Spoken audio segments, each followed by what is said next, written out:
This is a rapid summary of the opposable mind. There are three main points to this book.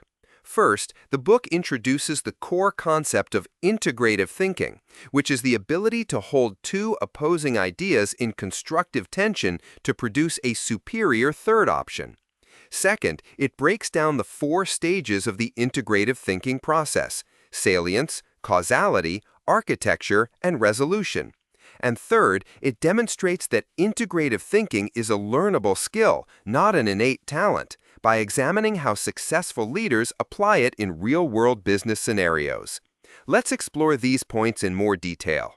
The first main point is the idea of integrative thinking versus conventional thinking. Most people, when faced with two conflicting options, feel they must choose one and discard the other. For example, should our company focus on being the lowest cost provider, or should we focus on offering a premium, high-quality service? Conventional thinking forces an either-or trade-off. Roger Martin argues that the most effective leaders and thinkers possess what he calls an opposable mind. Just as the human opposable thumb allows for dexterity and complex manipulation, this mental model allows a leader to face two opposing models, refuse to choose between them, and instead generate a creative resolution that contains elements of both but is superior to each.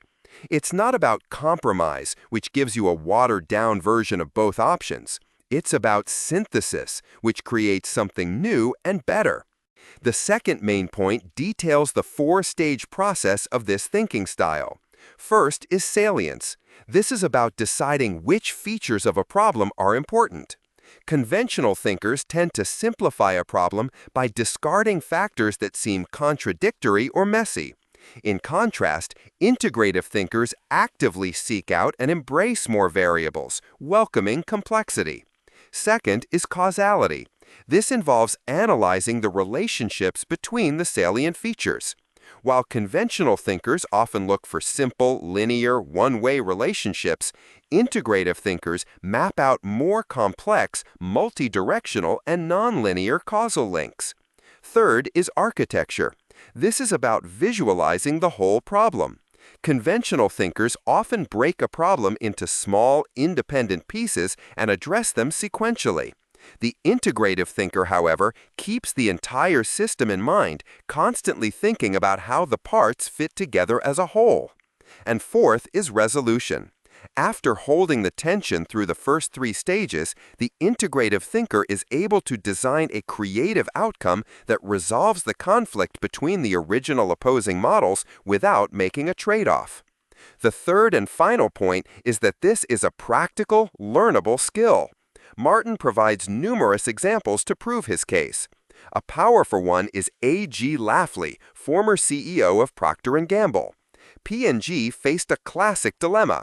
Should it be a low-cost operator with efficient internal R&D, or should it be a premium innovator that spends heavily on creating breakthrough products? The integrative solution was a strategy called Connect and Develop.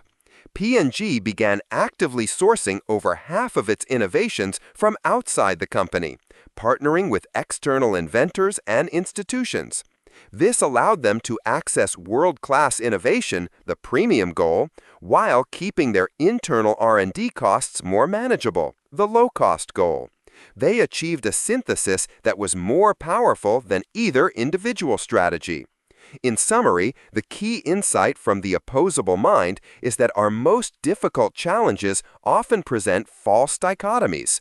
The greatest leaders don't just choose the least bad option, they use the tension between opposing ideas as fuel for generating a novel solution that reshapes the entire problem.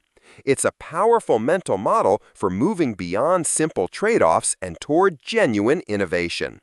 For further reading, you might consider three related books. First, The Fifth Discipline by Peter Senge, which dives deeper into the systems thinking required for the architecture stage. Second, Thinking Fast and Slow by Daniel Kahneman, which explains the cognitive biases that often lead to conventional either-or thinking. And third, Decisive by Chip and Dan Heath, which offers more practical frameworks for overcoming biases and making better choices.